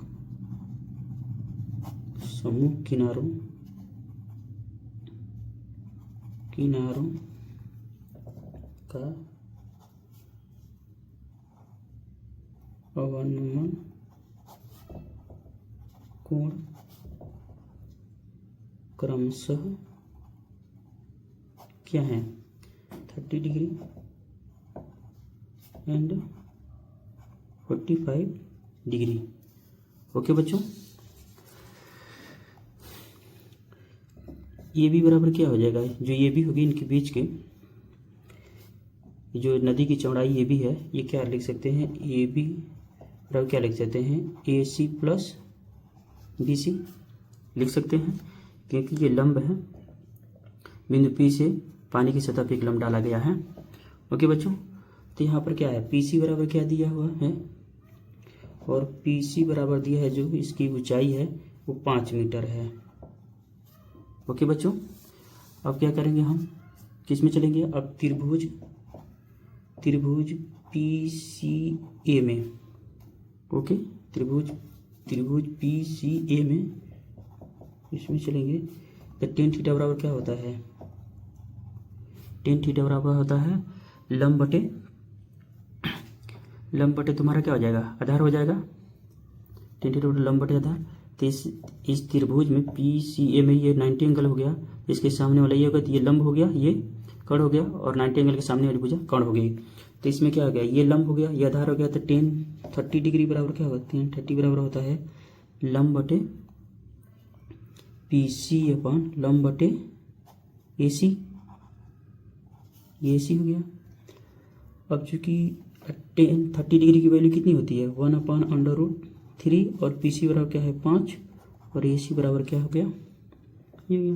अब AC बराबर क्या हो सकता है? अब इसको इधर ला दे, इसको ले देंगे तो AC बराबर हो जाएगा 5/√3 मीटर। ओके बच्चों, ये इक्वेशन नंबर फर्स्ट हो गया। अब क्या करेंगे हम? अब दूसरे त्रिभुज में, त्रिभुज PCB में। ओके, त्रिभुज PCA में तो tan 45 है, ये 90 अंश हो गया, ये 45 हो गया। तो ये इसका कर्ण हो गया, इसका लंब हो गया, इसका आधार हो गया। तो क्या हो गया? tan 45 डिग्री बराबर क्या होता है? लंब बटे PC अपन BC। यही होगा ना, PC बराबर PC अपन BC। तो ये हमारा हो जाएगा tan 45 अंश मान 1 होता है, और ये क्या हो गया? 5 हो गया। तो BC बराबर क्या हो जाएगा? 5 मीटर। ओके बच्चों, ये क्या हो गया? इक्वेशन नंबर 2 हो गया। अब नदी की चौड़ाई को क्या कर सकते हैं? चूंकि नदी की चौड़ाई AB बराबर AB होगा ना, सॉरी, AB बराबर क्या हो गया? AC plus BC। अब यहाँ पर क्या हो गया? AC बराबर कितना आया है? 5/√3 प्लस 5। ओके, अब मैं क्या करूँ? 5 कॉमन ले लो, यहाँ क्या होगा? √3 प्लस 1, और √3 की वैल्यू दिया हुआ है यहाँ पे। √3 की वैल्यू क्वेश्चन में दिया हुआ है। 5 बराबर क्या हो गया? 1.732 प्लस 1। ओके बच्चों, ठीक है, 5 × 2.732। अब इसको मल्टीप्लाई करेंगे तो हो जाएगा 13.660 मीटर। ये भी बराबर होगा। ओके, ये हमारा आंसर हो गया। ओके बच्चों, आप लोगों को समझ में आ गया होगा। बच्चों नेक्स्ट क्वेश्चन क्या करा, चौथा कि जो बी वाला है, जो ऑप्शन में क्वेश्चन है, cos a minus sine A plus 1 और cos a plus sine A minus 1 equal to cos a plus cot a prove करना है। तो हम फर्स्ट क्या करेंगे, लेफ्ट हैंड साइड लेते हैं। लेफ्ट हैंड साइड बराबर क्या हो गया, cos a minus sine A plus 1 upon cos a plus sine A minus 1। Okay बच्चों, तो यहाँ पर हम क्या कर सकते हैं, अंश और हर में क्या करते हैं, साइन ए से भाग देते हैं। अंश और हर में साइन ए से भाग देने पर तो यहाँ क्या हो जाएगा, cos a upon sine A minus sine A upon sine A plus 1 upon sine A पूरे के बटे क्या हो गया यहाँ पे, cos a upon sine A plus sine A upon sine A minus 1 upon sine A. Okay बच्चों, यहाँ पे साइन से साइन कैंसिल, यहाँ पे भी साइन से साइन कैंसिल। अब यहाँ पे क्या हो जाएगा, ये कॉट हो जाएगा, यहाँ पे कॉट ए माइनस 1 और ये क्या हो गया प्लस कोसेक हो जाएगा ना। यहाँ पर हमारा ये हो जाएगा, क्योंकि कोसेक थीटा बराबर होता है 1 अपॉन साइन थीटा, और ये हो जाएगा हमारा cot A plus 1 minus cosec A. Okay बच्चों, अभी हम क्या कर सकते हैं, हम इनको एक पास ले लेते हैं और वन को इधर कर लेते हैं। तो हमारा क्या हो जाएगा, cot A plus cosec A minus 1 upon cot A minus cosec A plus 1। अब हम क्या करते हैं बच्चों, एक फार्मूला होता है, यहाँ पर आप लोगों को मैं बता रहा हूँ, cosec square theta minus cot square theta equal to 1 होता है। ओके, अभी कैसे होता है मैं आप लोगों के यहाँ साइड में बता दे रहा हूँ, क्योंकि sign square theta plus cos square theta बराबर क्या होता है, 1 होता है। दोनों साइड कॉस स्क्वायर थीटा से भाग, साइन स्क्वायर थीटा से भाग देते हैं, तो यहाँ क्या हो जाएगा 1 हो जाएगा। यहाँ क्या हो जाएगा, cos square theta plus sign square theta बराबर क्या हो जाएगा, कॉट स्क्वायर थीटा। यहाँ क्या हो जाएगा 1 upon cos square theta sine square theta ना, सॉरी साइन स्क्वायर थीटा। अभी क्या हो जाएगा 1 प्लस कॉट स्क्वायर थीटा बराबर क्या हो जाएगा, ये कोसेक स्क्वायर थीटा हो गया।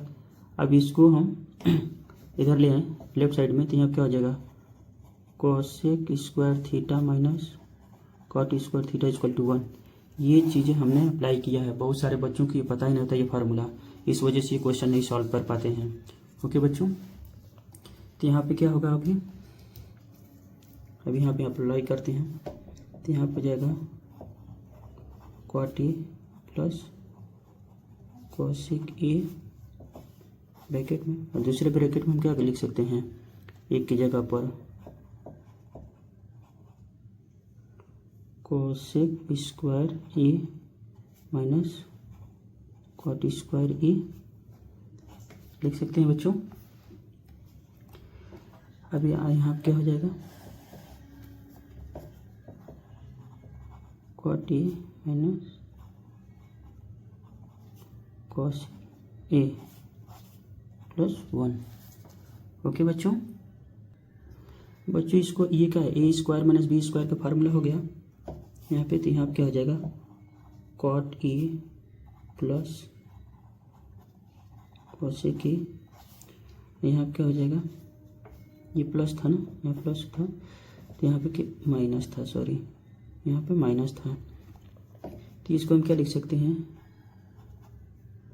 Minus cosec A plus cot A, और दूसरे ब्रैकेट में क्या हो जाएगा, कॉसेक ए माइनस कॉट ए।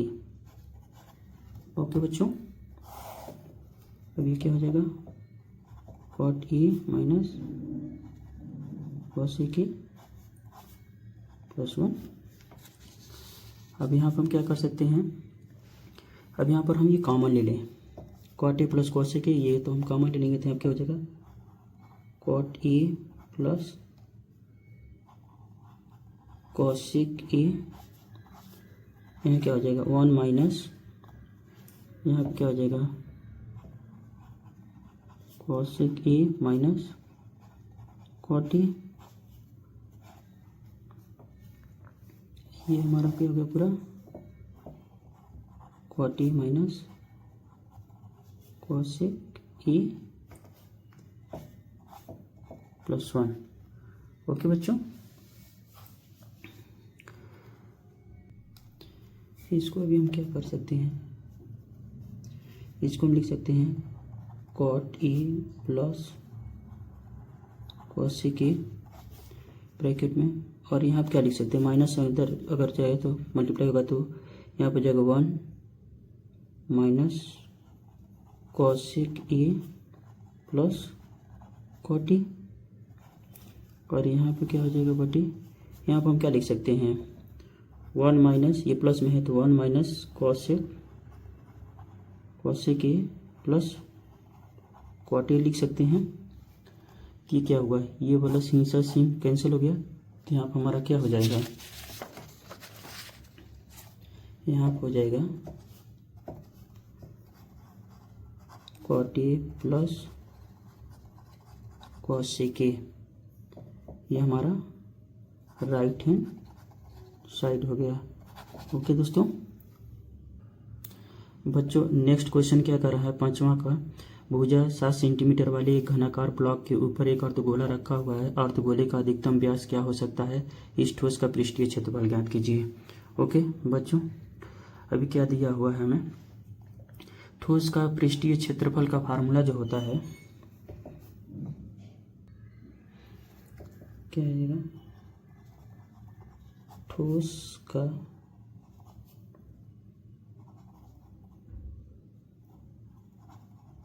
पृष्ठीय क्षेत्रफल बराबर क्या हो जाएगा,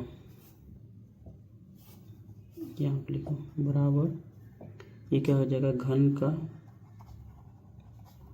घन का क्षेत्रफल प्लस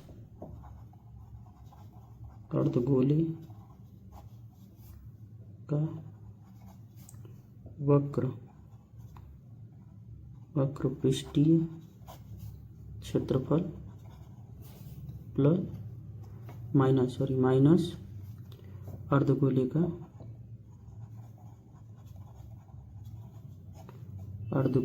के आधार का क्षेत्रफल, अर्धगोले के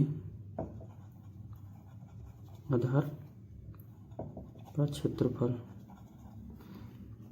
ओके बच्चों, तो यहाँ पर क्या हो जाएगा, घन का क्या हो जाएगा, 7 सेंटीमीटर वाले घन का घनाकार ब्लॉक है, तो इसका क्या हो जाएगा क्षेत्रफल, भुजा का स्क्वायर 6 इंटू भुजा स्क्वायर, तो ये का 6 ये हो गया, अगर भुजा का अगर भुजा इसका ये हो तो, और अर्धगोले का वक्र पृष्ठीय क्षेत्रफल का 2 पाई आर स्क्वायर, और माइनस अर्धगोले का आधार का क्षेत्रफल क्या होता है, पाई आर स्क्वायर।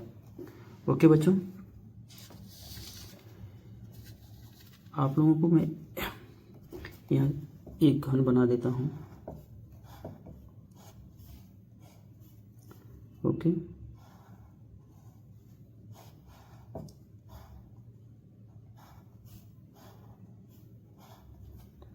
ओके बच्चों, ये जो है ये वाली 7 सेंटीमीटर है। ये सारे घन की ये भुजा है तो ये सारे 7 सेंटीमीटर के हैं। ओके बच्चों, अर्धगोले का व्यास क्या 7 सेंटीमीटर हो सकता है। यहाँ पे अगर अर्धगोला क्या हो सकता है, अर्धगोला क्या जो यहाँ पर अगर हम बनाते हैं, अगर इसके ऊपर ऐसे अगर, तो क्या होगा, इसका जो व्यास होगा ये वाला हिस्सा होगा अर्धगोले का, तो ये भी क्या होगा, ये भी 7 सेंटीमीटर ही होगा। ओके, इसकी बहुत ज़रूरत है अभी हमें आगे। तभी क्या करें, चूंकि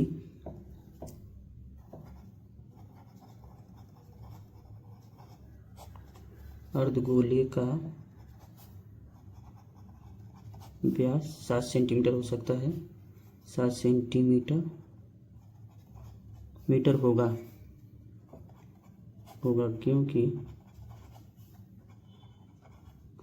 क्योंकि अर्धगोले का व्यास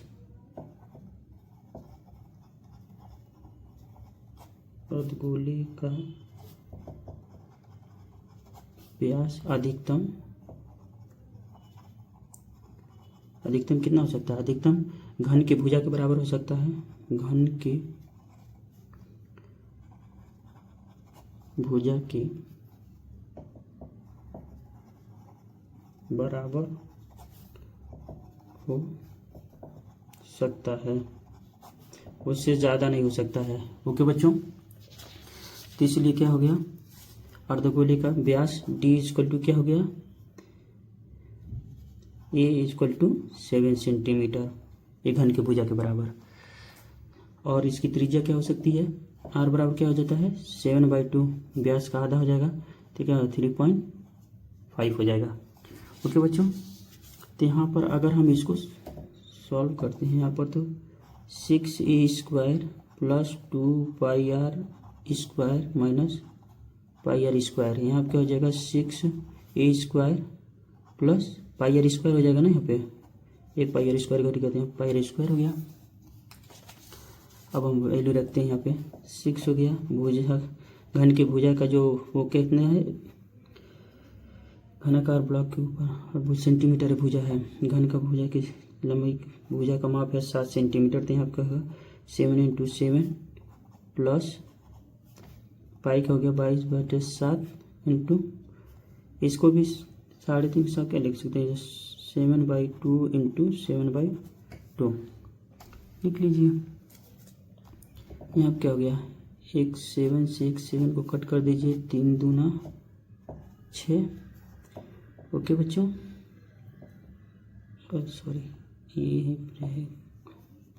सॉरी ये यहाँ नहीं कट कर सकते क्योंकि ये प्लस है ना, तो यहाँ पर हम क्या कर सकते हैं, इसको 7 49, ये 6 × 49 माइनस ये क्या लिख सकते हैं, इसको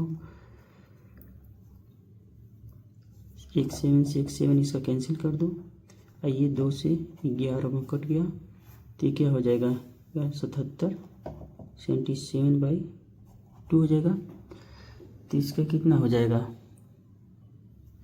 ये हो जाएगा मल्टीप्लाई करेंगे तो 9 × 6 = 54 कर 4 हासिल 5 6 × 6 = 24 5 29, ठीक है, और माइनस 1 38.5 हो जाएगा। तो यहाँ कितना हो जाएगा हमारा, माइनस करेंगे तो यहाँ क्या होगा 5 हो गया पॉइंट, यहाँ हो गया 3, 13 में से 8 गया 5 हो जाएगा ना, 8 × 5 = 13, और क्या बचेगा यहाँ पर 8 में से 3 गया 5, और ये 255 सेंटीमीटर क्या है इसका क्षेत्रफल स्क्वायर, ये आंसर हो गया। ओके बच्चों, सॉरी बच्चों, यहाँ पर प्लस था ना, यहाँ पर ये प्लस था तो ये प्लस हो जाएगा ना, तो ये आंसर इसका नहीं होगा, इसका क्या होगा 0.5, 8 4 12 कर 2 हासिल 1, और 9 3 12 1 13 कर 3 हासिल 1 2 1 3, ठीक है, 232.5 सेंटीमीटर स्क्वायर, ये इसका आंसर होगा।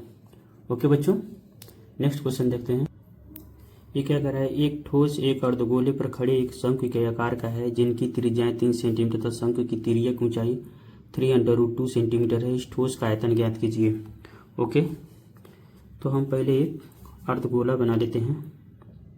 ओके बच्चों, हम क्या करते हैं, सबसे फर्स्ट में हम पहले एक अर्धगोला बनाते हैं।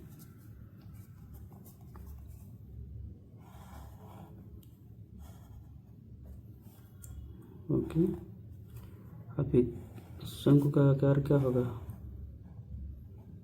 ये हो गया, यहाँ सिर कलम डाल दिए।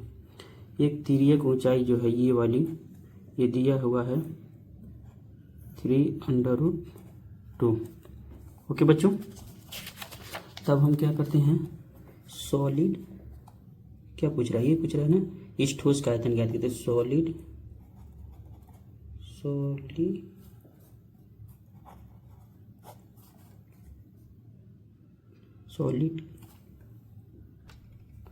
सॉलिड ठोस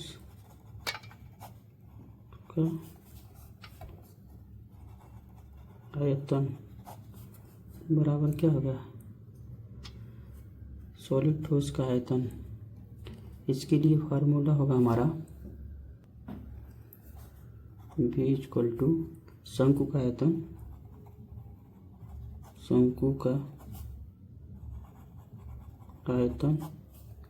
प्लस अर्धगोले का आयतन। ओके बच्चों, चूंकि दिया हुआ है तिर्यक ऊंचाई L बराबर क्या दिया हुआ है 3√2 और R बराबर त्रिज्या इसकी क्या दिया हुआ है 3 सेंटीमीटर। और ये ओके, तो तिर्यक ऊंचाई बराबर क्या होता है, तिर्यक ऊंचाई, और हमें तो चाहिए सॉलिड के आयतन है, तो H की वैल्यू निकालना है यहाँ पर, क्योंकि ये जो फार्मूला होता है उसमें H आता है, तो इसके लिए H की वैल्यू निकालना हमें, ये H की वैल्यू निकालना है, ये वाली जो हाइट हमें निकालना है। तो इसके लिए हम क्या करेंगे, ये क्या हो जाएगा हमारा समकोण त्रिभुज से, तो पाइथागोरस का परिमेय लगेगा ये वाले हिस्से को, और ये क्या है 3 सेंटीमीटर है त्रिज्या, तो इसके लिए क्या हो गया L स्क्वायर बराबर H स्क्वायर, अगर ये H मान ले तो ओके, H स्क्वायर प्लस और क्या हो जाएगा R स्क्वायर, ये वाला हिस्सा, तो क्या हो जाएगा R स्क्वायर, H स्क्वायर बराबर क्या हो जाएगा L square minus R square. L का दिया हुआ है 3√2 स्क्वायर माइनस R का दिया है 3 का होल स्क्वायर, क्या 3 3 का 9 दूना 18 हो जाएगा, 18 माइनस 9 बराबर कितना हो जाएगा 9। तो यहाँ पर आपका हो जाएगा L स्क्वायर, तो L बराबर क्या हो जाएगा 3, H, तो H बराबर क्या हो जाएगा 3 सेंटीमीटर। ओके बच्चों, तभी हमारा फार्मूला क्या होगा यहाँ पे, V बराबर क्या हो जाएगा, शंकु का आयतन क्या होता है 1/3 पाई R स्क्वायर H प्लस अर्धगोले का तो 2/3 पाई R क्यूब, ये फार्मूला आता है। यहाँ पर रखेंगे 1/3 हो गया, और ये हमारा क्या हो जाएगा पाई हो गया, R का क्या हो गया 3 का स्क्वायर इंटू 3 H का प्लस 2/3 इंटू पाई, और R का क्या होगा 3 का क्यूब। तो यहाँ क्या पाई कॉमन ले लें यहाँ पर, तो यहाँ पर क्या हो जाएगा,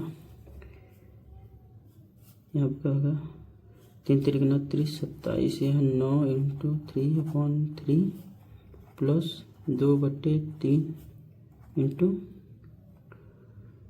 3 इंटू 3, एक कैंसिल हो गया, यहाँ पर ये कैंसिल हो गया, तो यहाँ क्या हो जाएगा पाई, ये हो गया पाई, और ये हो गया हमारा 9 प्लस 3 3 9 दूना 18 18 हो गया। अभी हमारा क्या हो जाएगा, 18 और 9 27 हो जाएगा ना, 27 पाई। ये हमारा क्या हो जाएगा, अगर हम इसको वैल्यू है ना सेंटीमीटर क्यूब या इसको पाई की वैल्यू अगर रख देते हैं तो हमारा क्या हो जाएगा 27 इंटू 7। ओके, जब इसको हम डिवाइड करेंगे तो ये हमारा मिलेगा 84 इंटू 7.78 सेंटीमीटर क्यूब। ये आंसर है। ये क्या होगा हमारा, ये किसका है, ये हमारा जो ठोस है, ठोस का आयतन होगा। ये जो पूरा ठोस जो बन रहा है, जो अर्धगोले पे एक शंकु है जो, उन सभी ठोस का ये आयतन होगा 84.78 सेंटीमीटर क्यूब। ओके बच्चों, आई होप कि आप लोगों को ये वीडियो अच्छा समझ में आ गया होगा, इसलिए मेरे चैनल को सब्सक्राइब कर दो दोस्तों। जैसे मैं वीडियो कोई डालूं तो आप लोगों को नोटिफिकेशन पहुंच जाए। ओके, मैं कोशिश करूंगा आप लोगों के एग्ज़ाम से पहले अधिक से अधिक पेपर सेट आप लोगों को सॉल्व करवा दूं। ओके बच्चों।